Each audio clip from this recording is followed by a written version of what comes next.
Hello everyone, welcome back to Proxy Gyan. मेरा नाम शबाज़ है दोस्तों। उम्मीद करता हूँ आप सब अच्छे होंगे और एग्ज़ाम्स के लिए अच्छे से तैयारी कर रहे होंगे दोस्तों।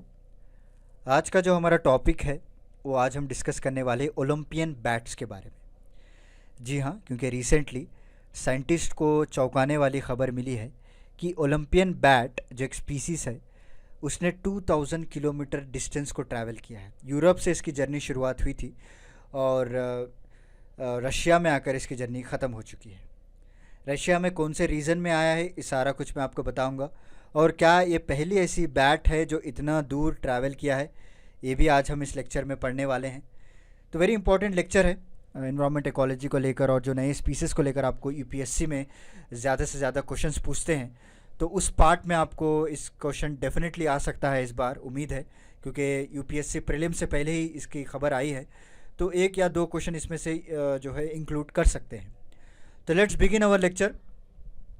बिफोर वी प्रोसीड, मैं आपको एक छोटा सा अपडेट देना चाहता हूँ कि अगर आपको कोई भी एग्जामिनेशन काउंसलिंग चाहिए, आप हमारा वेबसाइट है www.proxygyan.com, वहाँ पे आप विज़िट कर सकते हैं। सारी जानकारी आपको मिल जाएगी और अपने टाइम और रिक्वायरमेंट के हिसाब से आप अपने सेशन को बुक कर सकते हैं। Let's begin our lecture. तो जैसे मैंने कहा कि ओलंपियन बैट अभी रिसेंटली ब्रिटिश रिकॉर्ड्स को भी तोड़ चुका है, क्योंकि इसकी जो जर्नी है वो मोर देन 2000 किलोमीटर्स है। ओके, फ्रॉम लंदन से लेकर स्काउ रीजन तक, जो कि नॉर्थ वेस्टर्न रशिया में आता है। यहाँ पे मैं आपको दिखा देता हूँ। Okay, so this is a स्काउ रीजन। ओके, सो लंदन से ट्रैवल करते हुए यूरोप से यहाँ पे इसने एंट्री दी है। यानी पहले जो रिकॉर्ड था वो अप्रॉक्सीमेटली 2000 किलोमीटर्स का था।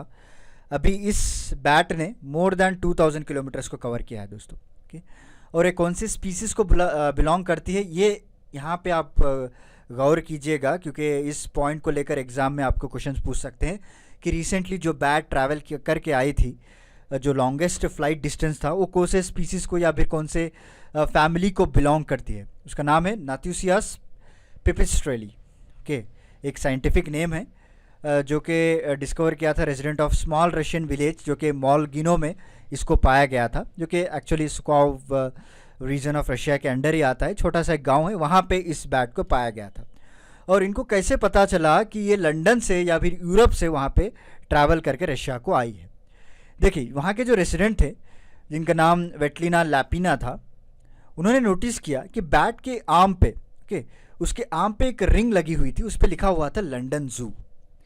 कि तो आप इससे अंदाज़ा लगा सकते हैं कि लंदन जू से वहाँ से निकली हुई इस बैट को रशिया तक पहुँचने में कितना टाइम लगा होगा और किसने और कितना डिस्टेंस उसने ट्रैवल किया होगा। उसके बेसिस पे इन्होंने कैलकुलेट किया और साइंटिस्ट को पता चला कि हाँ भाई, पहले जो ब्रिटिश रिकॉर्ड था जो एक बैट ट्रैवल की थी, उसका एक रिकॉर्ड ब्रेक कर चुकी है। क्योंकि 2016 में जब बैट वॉज रिंग बाई एक ब्रिटिश जो रिकॉर्डर था ब्रायन ब्रिक्स बोल के, तो वहाँ तक उसको यूज़ करके रिकॉर्ड किया गया था। 2016 की बात है, जो मैं ब्रिटिश रिकॉर्ड्स की बात कर रहा था अभी।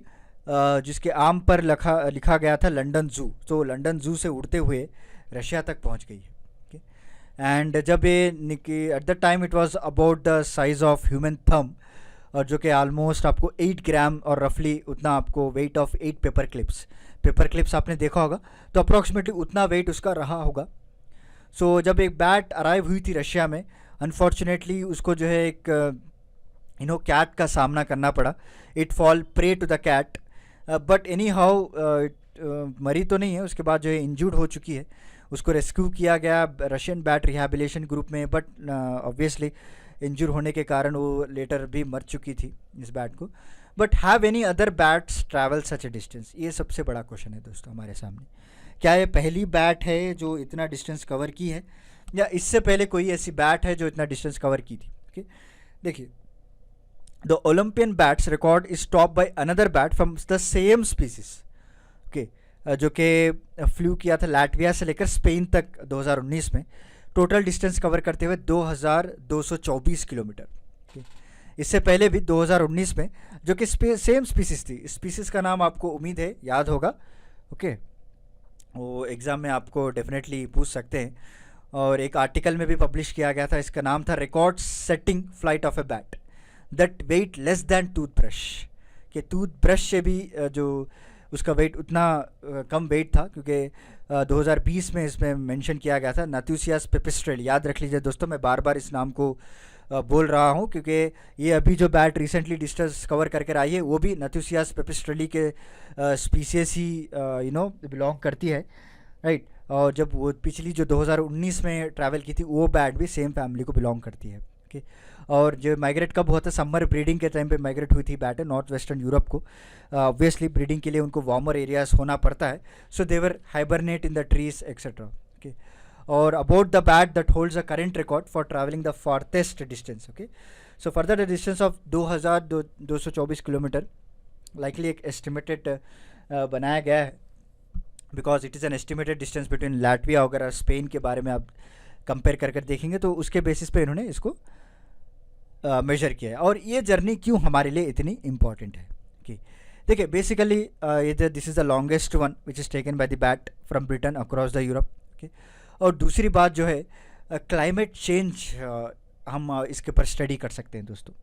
जितने भी क्लाइमेट साइंटिस्ट हैं, ओके, ये लोग क्या करते हैं, जो कई बैट जो ट्रैवल करके आते हैं तो इसके बेसिस पे ये लोग इनके माइग्रेशन को स्टडी करते हैं और किस तरह माइग्रेशन और क्लाइमेट चेंज कनेक्ट हुआ है, ओके। और दोनों बेसिस पे लेकर ये लोग जो है स्टडी करते हैं कि आगे चलकर इन स्पीसीज़ के ऊपर क्या प्रभाव पड़ने वाला है, ताकि बोल नहीं सकते अगर वहाँ पे टेम्परेचर उनको सेट नहीं हो रहा है फॉर हाइबरनेशन के लिए हो या फिर उनके ब्रीडिंग के लिए हो तो obviously they will migrate, right. तो हम लोगों को वो एरिया का क्लाइमेट डिफरेंस हमको पता चल जाएगा। तो पहले ये स्पीसीज़ वहाँ पे ज़िंदा रहती थी, वहाँ पे सर्वाइव करती थी, अभी वहाँ के जो स्पीसीज़ माइग्रेट हो रहे हैं तो उसका मतलब ये है कि वहाँ का जो टेम्परेचर है, वहाँ का जो क्लाइमेट है वो डिटीरिएट हो रहा है, वो चेंज हो रहा है, ओके। उसकी वजह से क्या है, फर्दर जो स्पीसीज़ है उसके ऊपर इम्पैक्ट पड़ रहा है, ताकि हम लोगों जो है आगे चलकर इसके इफेक्ट्स के ऊपर हम एक अंडरस्टैंडिंग ले सकते हैं।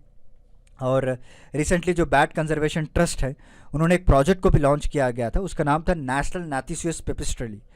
नाथुसियस पिपिस्ट्रेली आपको जो ये जो फैमिली है उसका नाम पे रखा गया है। इस प्रोजेक्ट को 2014 में इसको लॉन्च किया गया था ताकि हम इसकी इकोलॉजी को पढ़ सकें, उनके स्टेटस को पढ़ सकें और क्या उनको कंजर्वेशन थ्रेट्स हो रहे हैं ग्रेट ब्रिटेन में, क्योंकि इस तरह की जो फैमिली है वो ज़्यादातर आपको ग्रेट ब्रिटेन में मिलेंगी, तो उनके पर किस तरह से इफेक्ट पड़ने वाला है, तो उसको स्टडी करने के लिए इन्होंने इस प्रोजेक्ट को डेवलप किया है ताकि आगे चलकर कुछ हम फाइंडिंग्स लेकर आए, उनके माइग्रेटरी ओरिजिन्स को लेकर आएँ, राइट, या फिर क्लाइमेट चेंज को रिलेटेड कुछ बात कर सकें, right. Even though they have found many evidence उनको मिले हैं कि, और उनका रिजल्ट ये भी है कि प्लैनेट की वार्मिंग की वजह से बर्ड्स जो है माइग्रेट हो रहे हैं, बिकॉज उनको जो टेम्परेचर है वो हद से ज़्यादा गुजर रहा है तो उसके वजह से माइग्रेट होना पड़ रहा है। आपने देखा होगा साइबेरिया से भी जो क्रेन्स आते हैं वो भी माइग्रेट करते हैं, बट इस बार उनका जो टाइमिंग रहा है वो चेंज हो गया है।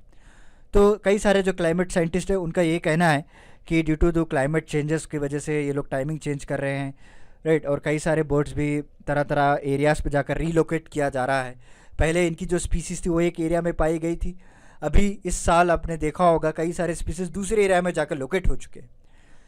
तो इससे हमको ये पता चलता है दोस्तों कि वाकई क्लाइमेट चेंज हो रहा है हमारे अर्थ का, और वाकई जो है इसका जो टेम्परेचर है हम लोगों को कंट्रोल करने की बहुत ही ज़रूरी है अभी।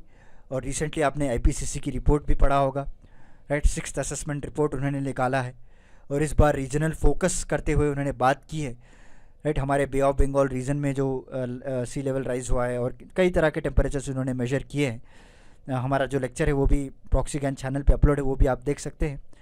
तो इसके ऊपर तुरंत different countries, different government steps लेने की बहुत ही ज़रूरत है, वरना आगे चलकर ये जो स्पीसीज़ है वो एक्सटेंट में चले जाएंगे दोस्तों, ठीक। उनको बचाना भी हमारी जिम्मेदारी है। ऑलरेडी कई सारे स्पीसीज़ टेम्परेचर की वजह से, क्लाइमेट की वजह से ऑलरेडी एक्सटेंट जा चुके हैं, तो जो स्पीसीज़ अभी हैं उसको तो हम बचा सकते हैं ना। तो चलिए देखते हैं क्या क्या स्टेप्स उठाते हैं और क्या हम लोगों को एविडेंस मिलते हैं इस नेशनल प्रोजेक्ट्स के द्वारा।